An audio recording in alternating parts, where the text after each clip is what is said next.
What's up guys, DuArktik here with another Marvel Strike Force video, and in this video I'm going to talk about Cosmic Crucible Season 3. It's about to start and we have to set up our defenses. So we are going to talk about Cosmic Crucible defenses. We are having a big discussion yesterday on my live stream about what we are going to do here. We had around 100 and something people there and it was quite fun. I think we got very in depth on what we should do for each of the rooms. We also had some additional ideas, so I'm going to share all of them with you and then let you decide what you want to do overall.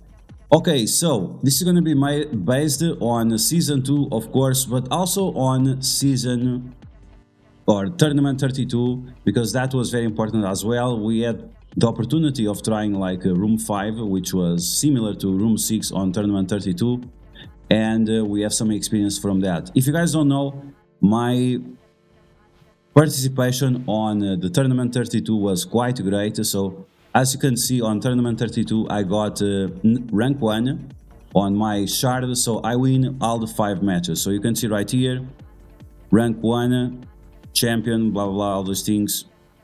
Yeah, the only one that was able to beat all of them at the same time. Then we have 300, rank 300 right now, and these are all the opponents I defeated. In case you missed the coverage of this on the channel, you can still find the videos around if you want to check out how I was, because not only I won with my offense, which it always one-shot at all rooms, but also because of my defense. My defense was so solid that many times people were not able to clear 2 rooms, and it was, of course, much better. But yeah, that's what we got from the Tournament 32, 5-0, and compared to the other content creators, I think I was the only one that actually got 5 wins. So yeah, we're gonna talk about the defense for this Season 3. Some people call it Season 2.5. I agree, it's not really Season 3, it's Season 2.5. But yeah, anyway, as always, if you like the information on these videos, make sure you share it with your friends on Facebook and Discord. If you're new to my channel, make sure to subscribe for more Marvel Strike Force content, and make sure you smash that like button like a boss. I apologize, I'm a little bit sleepy, but yeah, we're gonna get this information across smoothly, hopefully. As always, make sure to check out the channel. We upload a lot of videos lately. You can check out how Nova performs in raids with Rebirth, and why that's probably going to be the team that we're going to use for the incursion raids. Then check out this video. This video, it doesn't have thumbnail because I was on off day, but it's very important. It's why Scopely is nerfing teams based on the new raids. So yeah, like for example, the invaders, they were nerfed because Scopely already knew that they were going to be boosted with the raid. So make sure you check out for additional details, and of course the coverage on the Nova trials and so on. Okay, let's get started. Let's talk about these. So this is the defense that I have right now, and we are going to get into more details. Okay, so room 1, we have the portable shield device. This room gives benefits to characters with Fortifier, but also characters with the Striker ISO 8. So you can go with one way or the other way in order for you to win as often as possible. So if you go with the route of the Striker ISO 8, there are a few teams here that have a lot more value. That's going to be teams that have assist on attack, which is going to be Infinity Watch and Young Avengers. So Infinity Watch, Young Avengers, that's going to be the first option for the portable shield device. Beyond that, we have other options, which is the Fortifier option. So the Fortifier, if you have a character with Fortifier, whenever he uses his ultimate, is going to spread positive effects on himself to other characters. And I was taking a look. I went through all the roster on Marvel Strike Force to see which are the best characters to use this ability with, and there are 3. The 3 are Zemo, Nick Fury, and Colossus. Yes, Colossus. Okay, so with Zemo, there are some interesting combinations that you can use with him and Rebirth, but you can also use Zemo with Gamma. if you put Zemo together with the characters that are like the best on that team, then it's going to be super convenient for you because it's going super fast, it's going to spread those buffs, and then your team will have more protection for attacks of the enemies, especially young Avengers or new warriors. Yeah, new warriors now that apply tons of negative effects, and with Zemo your characters are going to be protected. So that's one of the first teams that we can use. The other option, Nick Fury. I don't like this option with Nick Fury, even that is quite great on defense on this specific room with Fortified Isolate. I prefer to use him on offense to counter Unlimited X-Men. So it's very common to face Unlimited X-Men on defense, and that's why I prefer to use Nick Fury on offense to make sure I have a decent counter against them. So yeah, those are the two main options. Now we have the Colossus option. The Colossus option is actually the best option, it's just the least recommended option because of the investment required. So if you have a very strong Uncanny team, and talking about Uncanny, we are talking about Phoenix, Storm, Magic, Colossus, and Beast. If you have these 5 characters, all at level 95, or at least at level 90. If you have Fortifier on Colossus, and if you have a Striker on Storm, then this team is going to be extremely powerful, but like ridiculously powerful, because they actually have insane stats on this room. And Colossus, when he uses his ultimate, his first turn, and he's going to spread all positive effects on him. He usually has death proofs, he has defense up, he has the flex, and so on. So that's going to be a lot of buffs that you can protect your Storm with, or your Magic, or your Beast, or whoever you want. But especially the Storm, that's going to be the most important. And then, because of Magic, because of Phoenix, you're going to get that ultimate from Storm in the face, and it's pretty much game over for your enemies. So keep that in mind. If you have a very, very big Uncanny for, I don't know, because you are a big fan of X-Men, then that's going to be the best team here. The only problem is that the investment is very, very hard to justify. We have this room for a while, but honestly, I don't think you should invest right now. Okay, Resurrection Protocols. This is where the mutants gain immunity and revive. Let's be honest, you don't have many options here. You could also use Uncanny on this room. You could also use Astonishing X-Men on this room, but it doesn't make as much sense as in the other rooms. The revive is still nice, sure, it's okay, but beyond that, it's not that great. Unlimited X-Men is the option here because they spawn with Safeguard, and that Safeguard immunity combination is extremely powerful, and then you are going to be protected from a lot of enemies. It's quite tough to beat this team. You need or the Walking Hate strategy, or you need some other strategy in order to beat them, like Masters of Evil or some of those ultimate teams, because otherwise, yeah, we are not going to beat it easy, and you are going to get tons of defensive wins. We have Emma Frost here for extra flavor, but if you use your Phantom X or whatever his name is, it's still going to be great. Okay, now we have the Creeping Spiders. And Creeping Spiders, like, I hate this room.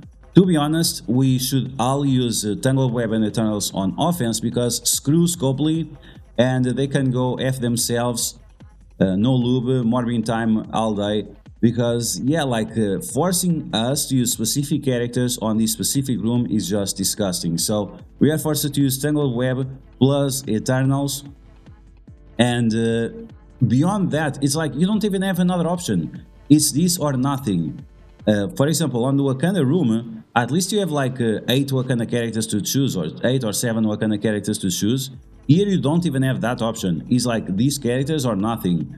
And it's like trying to make omelettes, and the only thing that Scopely gives you is the shells. Okay, here are the shells of some eggs, do some omelettes. Come on, bro, like, it's ridiculous. But yeah, what I think that everyone should do is actually use this team on offense. Use Eternals and Tangled Web on offense, and put whatever team you want here, because it doesn't even matter. So, and this would show to Scopely that they cannot control the meta. They are trying to control the meta. No, bro, we control the meta. We know what's better. We know what our rosters need.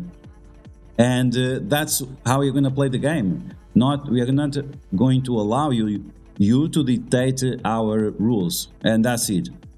But yeah, if you want the best defense, unfortunately, it's going to be this. Maybe for this first month or so, it's going to be still good because people don't have Gwen pool unless they paid for it. So yeah, I guess that's a thing. Next month, for sure, I would recommend for you to remove this because everyone who is going to have Gwen pool and everyone is going to destroy this room easily. Let's go to the Wakanda room. Vibranium tuning. This is another room that unfortunately we don't have any options, but at least they made Wakanda super strong on this room, and you need to use your Masters of Evil, your Swiss knife that fixes all the problems. Well, you have to use them here if you want. Otherwise, you can also use Darkhold here, but yeah. So in terms of Wakanda, we have the main characters: Shuri, Black Panther, Okoye, and other Black Panther. And then we have 3 characters we can choose from. So we have M'Baku, we have Killmonger, we have Nakia, and that's it. In my opinion, I like M'Baku better. He has insane burst damage, he reduces the armor from the enemies, and he also smacks very hard, but he also has revive. He also has taunt, he also has defense up for the entire team, he also has counters for the entire team, he also heals himself. So in my opinion, like M'Baku is just an overall better character. Nakia, in my opinion, she's better on offense. Killmonger, why are you misgendering me? Says Killmonger. So Killmonger is decent, but it's very RNG based, and this is what we don't have with M'Baku. So both with Nakia and with Killmonger, it's very RNG based on defense, and M'Baku is a more consistent experience on defense. While on offense, it's up to you, all of them are pretty decent. I still prefer Nakia and M'Baku over Killmonger, but if you have a build Killmonger, who am I to deny it? Okay, that's for room 4. Beyond that, there are no other options, but at least this time Scopely gave us eggs to cook with, because on that room 3, it's definitely not the case. Building momentum. Okay, so this is similar to room 6 of the Tournament 32. This room was very exciting because you could use multiple teams here, you could use Weapon X, you could use Apocalypse with some other characters, and we could also use Darkhold. Strange Supreme was massive, Agatha was also massive. I really had a lot of fun with this team, and I used Quicksilver, and Quicksilver was great. Some people use the Apocalypse, some people use the Doctor Doom, once again some people use the Omega Red or Dormammu. I do not recommend Dormammu because he is still very slow because of the global rooms, but in my opinion Darkhold is quite great in this room because they are able to use their ultimates way more often, and let's be honest, Darkhold has some of the best ultimates in the game. The same goes for Quicksilver. Turn 1 is going to do his ultimate, then Morgan Le Fay can spread his negative effects, depends on how many mystic enemies the enemy has. But overall, I think it's going to be a great team. At least that's my experience from the Tournament 32, where they performed quite amazing. And now we have the room 6. This room 6 is very problematic. Once again, Scopely wants us to make an omelette, and he just gives the eggshells. So based on the bonuses that we have, military characters, if they have rebirth allies, so you need military characters and rebirth allies to gain additional 5% barrier. It's completely meaningless. 5% barrier. We were talking about this example in the live stream. Like, if you put 5% of your dick in someone, like it's not gonna matter. They're gonna say that to go fuck yourself because, like, no, it doesn't work. 5% of something, like, no, bro. Like, we need more than that. 5% barrier is pretty much meaningless, and it's only on turn, so it doesn't matter. And once again, it requires military characters to have rebirth allies. Then we have the second option. We have symbiote characters that require rebirth characters. We cannot use symbiotes here. The symbiotes, their stats are so outdated that they are unplayable. So in the case of Uncanny, if you gear them up all the way to level 95, they have over 1 million health.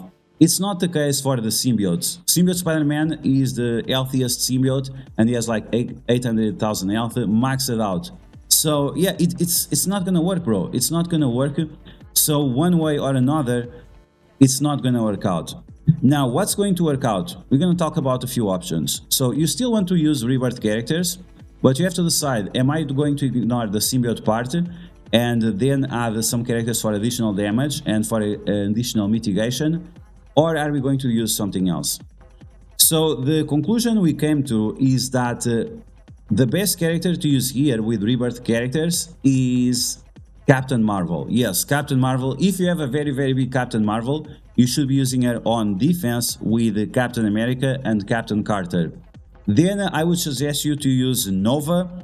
And finally, you have one last slot which you can pretty much plug whichever character you want. You could use Agent Venom, but I'm gonna be honest, like Agent Venom doesn't do shit outside of raids. You need to be very, very lucky with the energy of Captain America to be useful here. I told to community manager Archangel, you guys need to add more. This was before the patch. Before the patch, I told him, you guys need to apply more military tags to other characters that are military, or at least partial, because they do not work. Like, you don't have enough characters to play with this room. Like, once again, they are trying to make us do omelettes, and they just give us the eggshells, nothing else. We don't have the yolk, we don't have the white part, we don't have any of that, and it's terrible. But yeah, if you have Captain Marvel very, very big, you should use her with rebirth here. If you don't, use rebirth with Nova. And you can also use Hero Asgardians here. Hero Asgardians is another team that has a lot of health. Like Uncanny, they can go over 1 million if you have the gold to invest on them. This is a whale room, like this Fated Reunion. This is going to be amazing for whales because no one else can keep up with this room because the options are just so trash. And yeah, Agent Venom is an option. It's not great, like one additional bleed, it's okay. Once again, outside of raids, Agent Venom is very, very slow. He has his ultimate ready like turn 2 or turn 3. You can get energy from Captain America, but it's RNG based, and like I said, it's not going to be a big problem. So yeah, this is going to be my lineup, at least for the first month of the Season 2.5, Season 3, whatever lies they want to believe in. Once again, I'm going to use personally Infinity Watch, Unlimited, Tangled Web, Wakanda, Darkhold, and Rebirth with something. But I already gave you additional options that you can apply to your roster and see if it's going to work out or not. So yeah, guys, that's going to be the video. I hope you guys enjoy it. Once again, I'm going to tell you to check out this one. I'm going to make a thumbnail for it now.